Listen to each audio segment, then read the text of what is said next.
Israel is a country that is in serious trouble. And that situation does not improve with time. If anything, it gets worse. Israel and the United States fight these wars together. They execute the genocide together. And the question you have to ask yourself is, how does this all end? And it's very hard to tell a happy story. So recently, John Mearsheimer was on Judge Napolitano's podcast talking about the fact that Israel can't win its propaganda war right now, especially as it pertains to Gaza. He also gets into the spillover effects on American politics and the Trump administration, even as Israel flirts with annexing Gaza. What are the ramifications of this? Let's take a look at it. Let's get his take on it.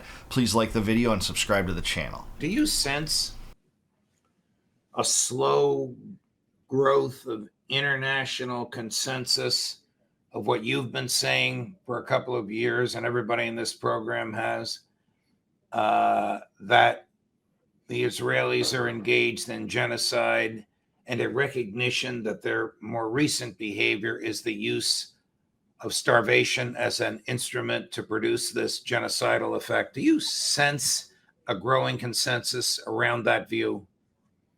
I think there's no question that there are increasing numbers of people every week who are saying this is a genocide, or if it's not a genocide, it is a war crime, and that Israel needs to be punished and everything needs to be done to stop this genocide in Gaza. There's no question about that. And you see that with regard to countries like Britain, France, Canada, and now Portugal talking about recognizing a Palestinian state and even punishing Israel in certain ways.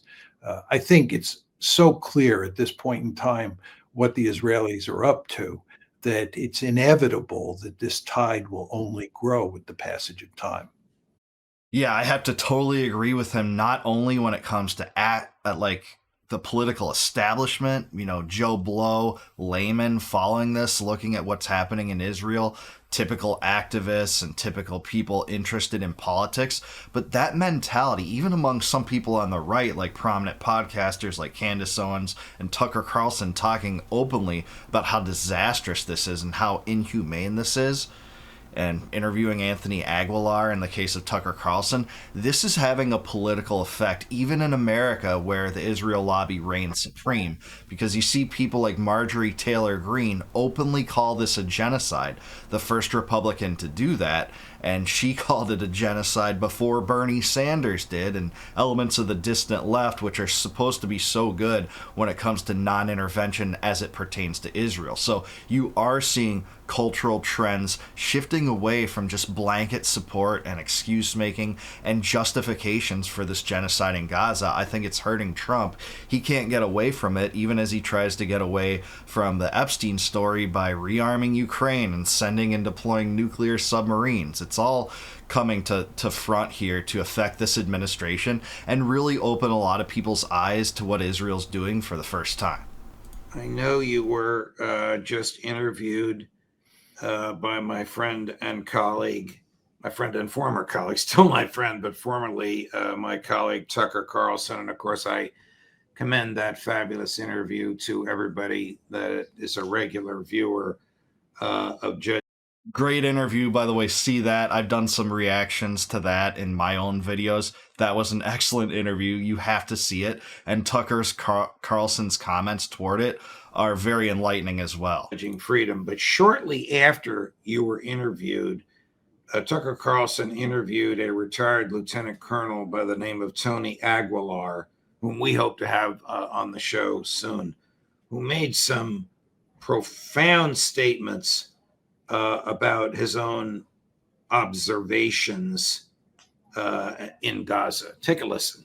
You've spent your life in combat zones. That's why I think your testimony is so compelling, because you have a frame of reference. You've seen a lot of destruction and a lot of killing in your life for 25 years. How would you compare what you saw in Gaza to what you've seen in, say, Afghanistan or Iraq?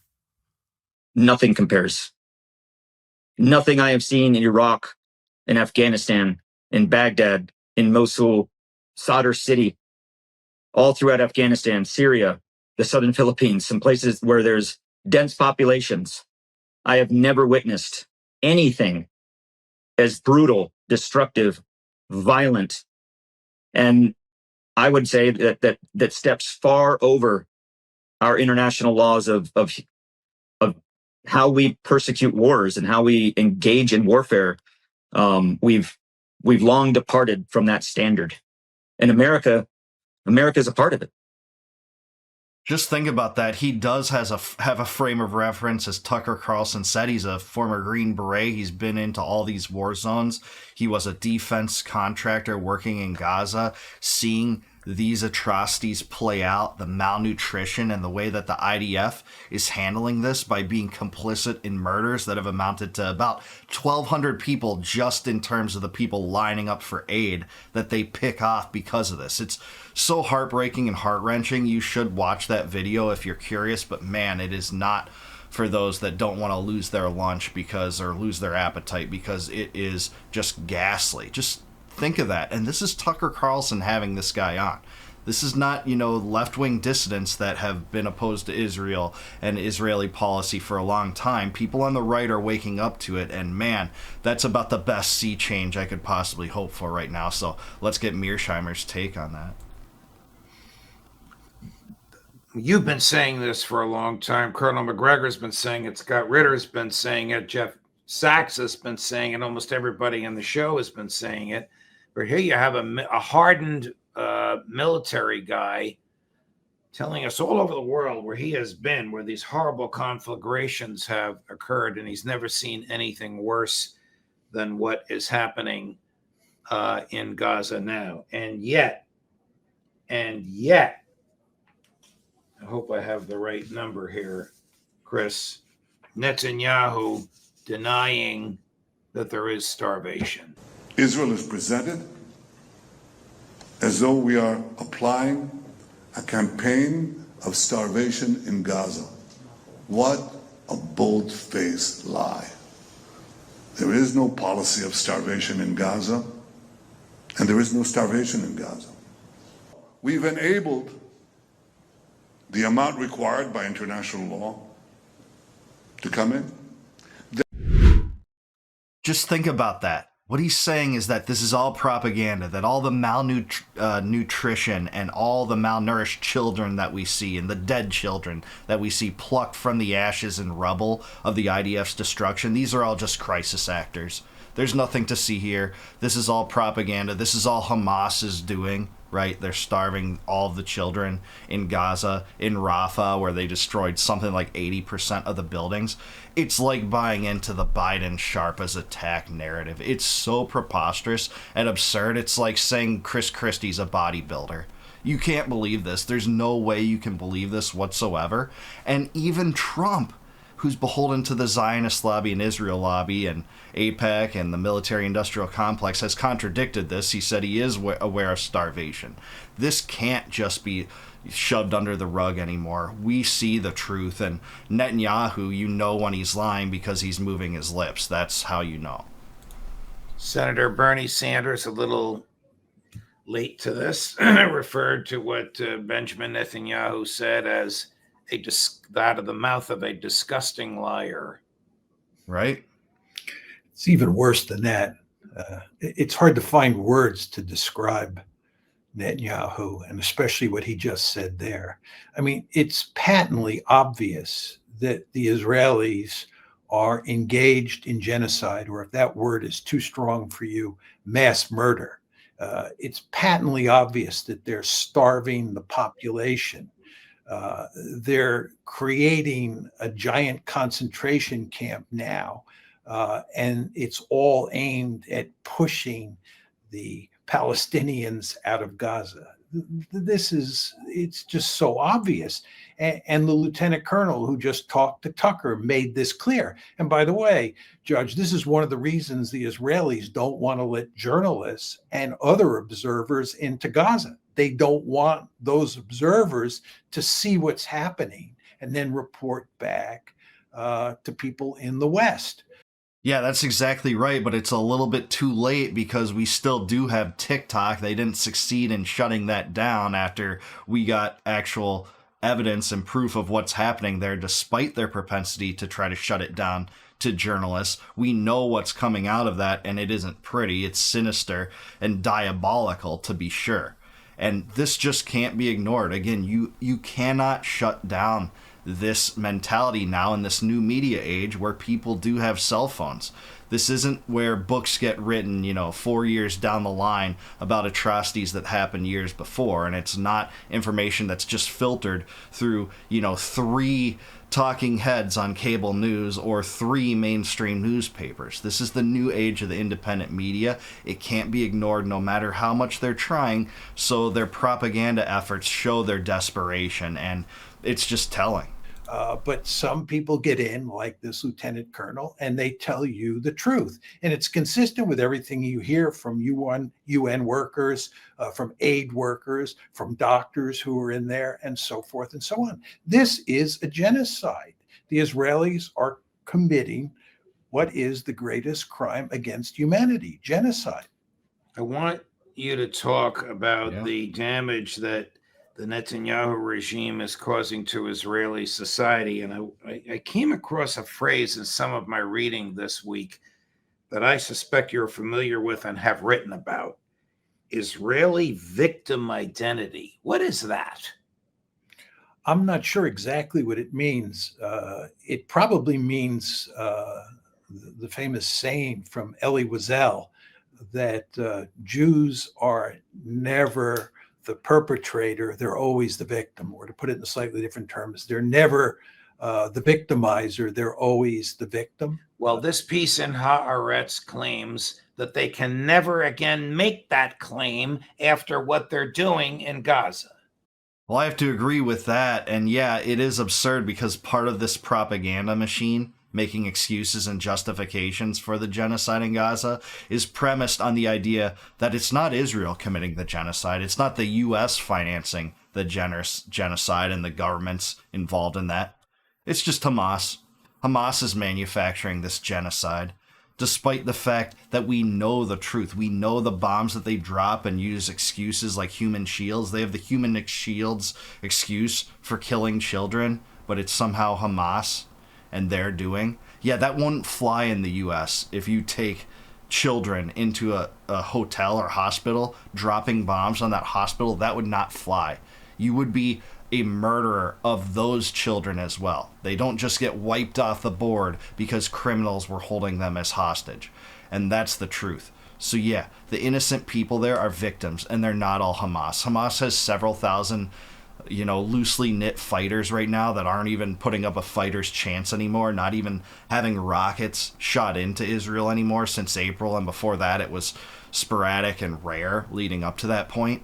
You're not seeing a concerted effort to fight back because this is an annihilated people that has been pushed into the south of Gaza where there's 4 aid stations set up and people line up for aid and are shot down by the IDF.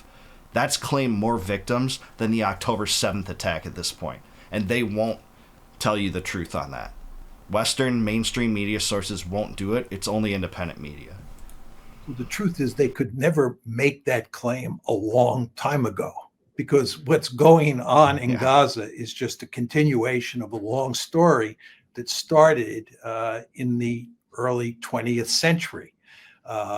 So they have not always been the victim. If you go to Nazi Germany and what happened during the Holocaust, of course, the Jews were the victims. Yeah. They were not the victimizers. Nobody in their right mind would make that argument. But if you go to the Middle East, if you go to what was once Palestine and is now Israel, it's impossible to make the argument that the Israelis were the victims and not the victimizer. They were the victimizer. Yeah, try to make the argument that the Stern Gang were the victims of the 1940s, or the Grand Land Redistribution Project that the Zionists endorsed and then the UN passed in the form of a resolution that distributed land from the Palestinian to Jews, many of which just came from Europe. They weren't even Semitic in the first place. That was part of a giant land grab. And yeah, the Palestinians were the victimized and on the victimized end of that. That started a war, of course, because of this. People were kicked out of their houses and properties. Some people still have their keys of their houses that they were kicked out of because of this globalist mandate that the U.S. supported, that Britain supported, that was a continuation of the Balfour Declaration and the Zionist project, that just completely ransacked this people that were much more Semitic and related to the ancient Hebrews than many of the European Jews flooding in. So you can't even maintain that it was some kind of divine racial right like some of them claimed. It's just so absurd, but that's at the root of all this. They went into an area where there were hardly any Jews, and the land and the villages and the people were Palestinians, and they stole their land, and they created this state of Israel. And to do that, you had to commit crimes. You had to be the victimizer. There is no way the Zionists could have created the state of Israel without being victimizers. And the principal victims were the Palestinians. As I like to say, and this is an argument that will strike most people as being on the extreme side, but it really is not. What the Zionists and now the Israelis have done to the Palestinians over time is one of the great crimes of modern history. It certainly is. It's hard to argue with that, not only from a statistics vantage point, but also a morality vantage point. We can't just deny it. So, yeah, I mean, this is part of a massive land grab that has started wars and has continued wars. And with the U.S. always siding with Israel, no matter what, funding Israel's neighbors like Jordan and Egypt billions of dollars just so they won't go to war with Israel, joining with Israel to overthrow regimes that they don't want to have, like Assad, even going as far as to side with Al-Qaeda to do that, to overthrow Gaddafi in Libya, despite the fact that he gave up his nuclear weapons program, you know, going to war with Iran, shelving U.S. interests in providing normalization and a route to a new inspections regime that would take off the table a regime change that Netanyahu's always wanted, siding with Israel to depose Saddam, who Netanyahu said by doing so would send positive reverberations throughout the region. That's what the U.S. does as Israel commits these atrocities. And I'm sorry, more and more people are waking up to it. They just can't keep this in the box. The toothpaste is out of the paste is out of the toothpaste bottle because you can't put the genie back in the bottle. And, people are aware about this. You have made that case very powerfully. And Judge, by the way, on empirical evidence. Exactly. You took the words right out of my mouth. People may think John is making this up. This is just him putting the facts together to suit his own views. No, I learned this from reading books and reading articles that were written by Israelis and Western Jews. There is a huge amount of evidence to support the argument that the Israelis were the victimizers and the Palestinians were the victims. Yeah, even if you just read Haaretz and the Times of Israel, you can put the pieces together and make that declaration. Like when I cite things that I talk about, I often mention those two publications in particular because they're Israeli publications talking about these things playing out. They're not just some, anti-Zionist source necessarily. This is being reported in Israel in ways that it's not even being reported in the United States. And Netanyahu does have his critics there. It's not enough, I would say, because the U.S. is at the back of the Netanyahu regime. But this is going off what people in Israel are saying about it. In the context of the Middle East. There's just no question about this. And anybody who's interested and wants to study this issue will find plenty of supporting evidence for the point that I'm making. How much damage has Netanyahu's regime done to Israeli society? Is it recoverable? Well, I don't think Israel is going to disappear from the map. I think the Israeli state is going to remain intact. But the question you have to ask yourself is, what is that Israeli state going to look like when all of this is done? I think that what Benjamin Netanyahu has done is he has exacerbated serious tensions inside the body politic that were already there, that are going to continue well after he leaves office. He's also gotten Israel involved in conflicts in places like Syria, Lebanon, and and with Iran in ways that are going to linger for a long time and cause really serious damage on the Israeli home front. And with Yemen, they've attacked 4 neighbors outside of the genocide in Gaza since October 7th in pursuit of this fruitless Greater Israel project that the United States supports. The idea that Israel's borders will expand to include more territory, including parts of other countries like Syria and Lebanon, where they want to expand the West Bank settlements. I'm a firm believer that a thoroughly militarized state that is fighting wars all the time is undermining basic liberal values, basic decency on the home front. And you see this in spades inside of Israel when you look at the body populace's attitude towards what's going on in Gaza. And absolutely, this applies to the United States too, a militarized power that constantly fights never-ending wars in pursuit of empire building, in pursuit of the proxy war with Russia right now, in pursuit of a starvation blockade in Yemen right now, in pursuit of an occupation of about a third of the territory of Syria where U.S. forces still are, in pursuit of an absurd occupation where there's still about 1,000 U.S. troops in Iraq right now. This is what the U.S. does too, so we're not just focused on Israel here. This is a scheme that never works. It never works to the benefit of the people involved in those respective states, and that's the same in terms of Israel and in the United States. Right. Furthermore, he's got Israel stuck back in Gaza. The Israelis got out of Gaza in 2005, and they got out of Gaza in 2005 under the leadership of Ariel Sharon. Well, that's partially true. I'm going to critique that a little bit because they took a lot of the occupying forces in Gaza and just sent them to West Bank settlements to occupy those territories instead, in terms of a large part of them. His point does stand, but it's not like they just got out of Gaza there. They kept the blockades going. They kept the closed crossing points going. They, suppressed basic rights. They maintained control of the water and the electricity flowing in.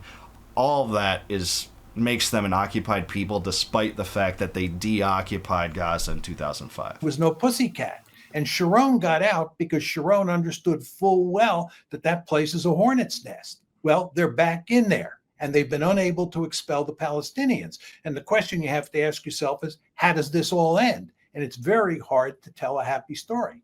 The final point I'd make to you is that Israel is in a position where it is extremely dependent on the United States.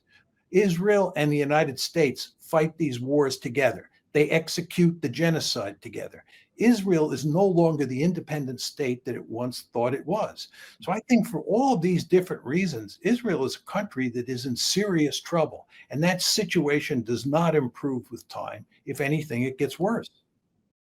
Yeah, I have to totally agree with Mearsheimer here. You saw that with the war with Iran, where Israel was taking damage. There were some ballistic missiles punching through the Iron Dome and causing damage, which were reprisal attacks because Israel struck Iran first. It was a preemptive war on specious pretext saying, hey, they're weeks away from a nuclear weapon, even though that they didn't have a nuclear weapon. They were enriching uranium for their nuclear power project, which they've always maintained, which basically every modern nation maintains, and they had the right to do it.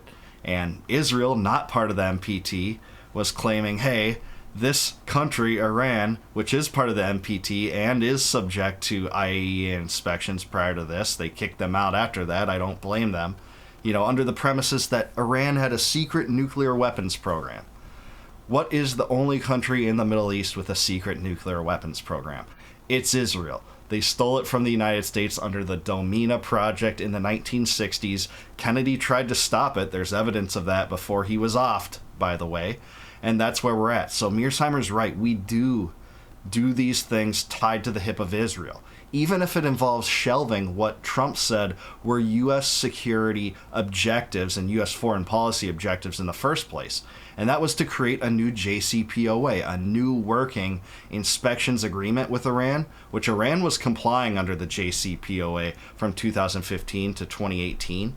Trump could have instead of shredding that in his first term, by the way, just strengthens it and made it so that some of the sunset provisions wouldn't go away. And Iran's always been willing to deal in that way. They don't want a war. And they showed that when missiles were flung in there, targeting those 3 nuclear facilities. And it seems like they got some of the enriched uranium out of at least Fordow, where satellite imagery seems to show that. But now, they don't have IAEA inspectors. If I'm an Iranian nationalist, I'm telling the Ayatollah, you need to fast track a nuke now because look at what North Korea did. They're not being antagonized by the US anymore. That's what I think will be the result. So this whole thing was counterintuitive. And that's just speaking to Iran. When it comes to the genocide in Gaza, the US is funding Israel to the tune of $20 billion last year. They're on track, I think, to do something like that similar to this year when these atrocities are happening in front of our eyes. They're unignorable, but, you know, the regime in power in Washington sure doesn't like to talk about it much, or they make excuses for it, or they say Israel has a right to defend itself, the absurdity, as we see pictures of children dead pulled from the rubble. Yeah, I don't think that's much of a self-defense, by the way, Israel. And when you've killed something like maybe 150,000 total people, we have, 60 to 100,000 people dead, maybe 150,000 missing, some of which are clearly dead. You don't get to just say you're defending yourself. But that's the propaganda we're given. So, hey, I agree with Mearsheimer here. He's totally right. Israel and the United States, it's a unique relationship. And Israel seems to be the one dictating the foreign policy terms of America, not the other way around. Despite the fact that the U.S. is financing this stuff, it never uses its own leverage to threaten to withdraw it, to stop the genocide in Gaza, or to stop the fruitless foreign wars. It just joins on board with Netanyahu, even as he's the corrupt, sinister, bloodthirsty creature that should go down not only for war crimes, but also for fraud and corruption, which he probably would have if not for October 7th. Ask yourself why, by the way, when Mossad knew about that attack a year in advance, and that's been published in mainstream accounts, again, in the Times of Israel. So that's where we're at. Let me know down below, do you agree with me and Mearsheimer about this? Is Israel losing its propaganda war in Gaza? Are too many Americans, in addition to the international community, waking up to this? And what does it mean for Israel? Let me know in the comments below. Like the video, subscribe to the channel. Also subscribe to Judge Napolitano. His show is awesome. Mearsheimer's a legend. He's brilliant. And please consider becoming a YouTube member if you click the join button below. You can support the channel, which I'll really appreciate, and as thanks for that, I'll give you access to all of my videos before they go live on YouTube. Until I see you guys next time, no more war, no more debt, no more inflation, and no more empire. Peace out, guys. Catch you in the next one.